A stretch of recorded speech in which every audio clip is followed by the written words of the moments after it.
Hello everyone, we are at the part 3 of the Neuroophthalmology lecture. Okay, so we have gone through the third nerve palsy. Now we are at the sixth nerve. Okay, we are at the abducent nerve. Okay, this is relatively easier because sixth nerve only have one function. Okay, it abducts the eye. Okay, it abducts the eye. Okay, in this cartoon, which eye is abnormal? Okay, so this cartoon, she is actually looking to the left. She is looking to the left, but the left eye is abnormal. The left eye should go to the left, but this one, it feels abduction. Okay, loss of abduction. All right, so usually patient can come to you with the head adjusted. Okay, either this way or this way. Okay, because when their eye cannot move it, they move it with their head instead. Okay, to reduce the diplopia. Okay, they will have some face turn. We call it face turn. All right. Okay, so very easy, just one. Okay, but the causes can also be, one of the causes can be life-threatening, which is the false localizing sign. Okay, so you must remember, in a sixth nerve palsy, you must think of false localizing sign. You must look at the fundus, look at whether there is optic disc swelling or not. And sometimes it does not, because in the early papillary edema, sometimes you missed it. Okay, why? Because you can see this is a cranial nerve 6. You can see that it is just in between the pons and medulla. The fibers actually travels downward and then following the curve of the pons, going like a C and then turn down again. So this thing actually, if the brain has high intracranial pressure, the whole brain will be pushed down. It will be pushed down. So this thing will get impinged. Okay, so that's why in a high intracranial pressure, the first thing that can be affected is the sixth nerve, because the sixth nerve is I think it's the longest nerve. Okay, the pathway is long because it has to travel around the pons and in between these crevices. Okay, it can get damaged here. Okay, all right. So you must not miss the false localizing sign, high intracranial pressure, all right? And other causes can be due to vascular causes, cancer, nasopharyngeal cancer. Okay, this is very common in Asia. You see it in third nerve, you see it in sixth nerve, okay? And PC, if you don't remember anything, you just say nasopharyngeal carcinoma, you will be right, okay? Other than that, it can also be infection, trauma, demyelination. Okay, so moral of the story is that if you see a sixth nerve palsy, think of false localizing sign. You must ask for imaging. If you think of false localizing sign, you must do an imaging. All right. So, but don't forget the medical workup. The normal ones, okay, random blood sugar, full blood picture, whatever, okay. And if you think of false localizing, it is urgent. Patient need a CT, at least a CT, head scan, okay. If the scan is normal, then you will think of something else, okay. You will think of other causes like this and this and this, all right. So always do all the the basic medical investigations in all of your patient, right? Cholesterol, blood pressure, sugar. It's very basic, okay. And if this one lumbar puncture, it all depends. You have to refer to medical. All right. Okay. If the sixth nerve is just a plain sixth nerve palsy, Okay, probably trauma, because of traumatic. Okay, so the patient have to wait for 6 months at least before he can go for any surgical intervention. Okay, so because sometimes you see why? Because in medical causes, sixth nerve with medical causes, sometimes it is actually because of vaso-occlusive, because of uncontrolled blood pressure, uncontrolled sugar. So the nerve can become hypoxic and probably ischemic, and sometimes after a few weeks the blood vessel can recanalize again and the function sometimes can return.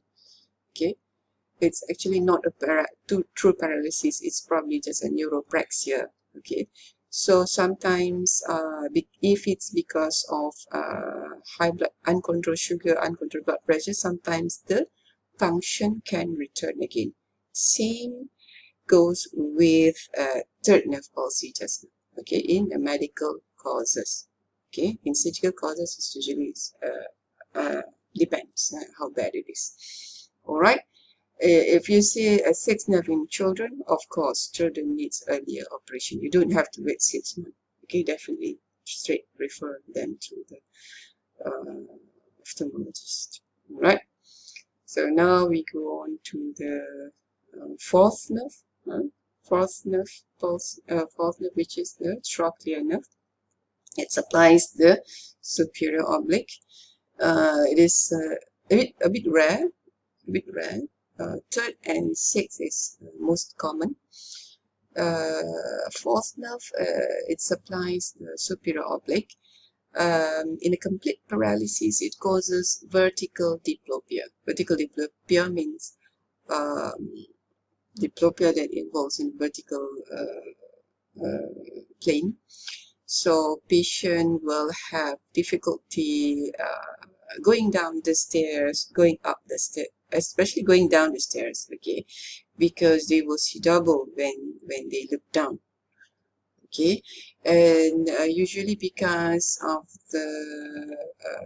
the function is what? Intorsion, right? Intorsion.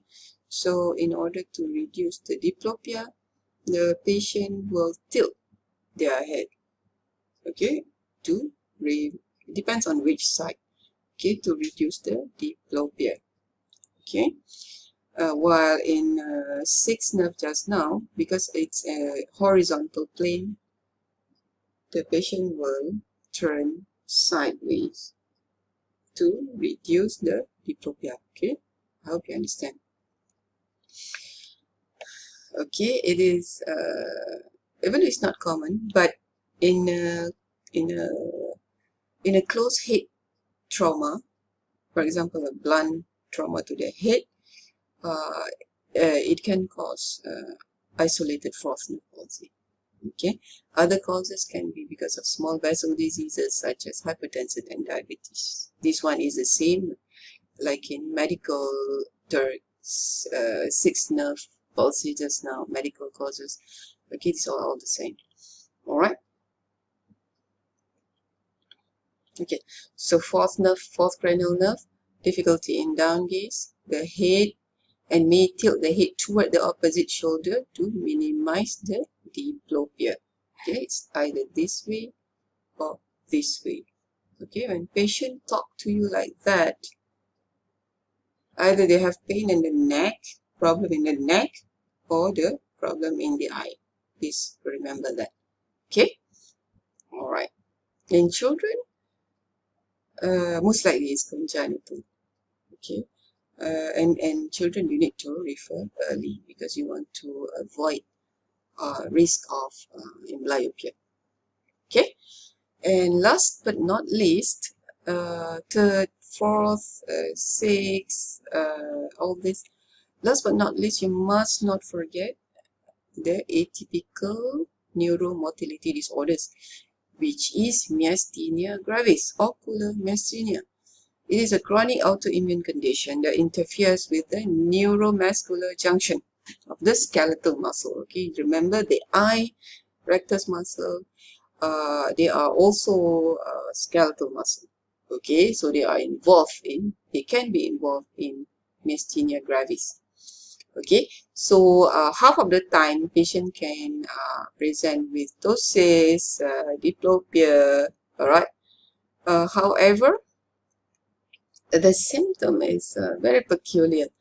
It usually is better when they are not tired, but as the days go on,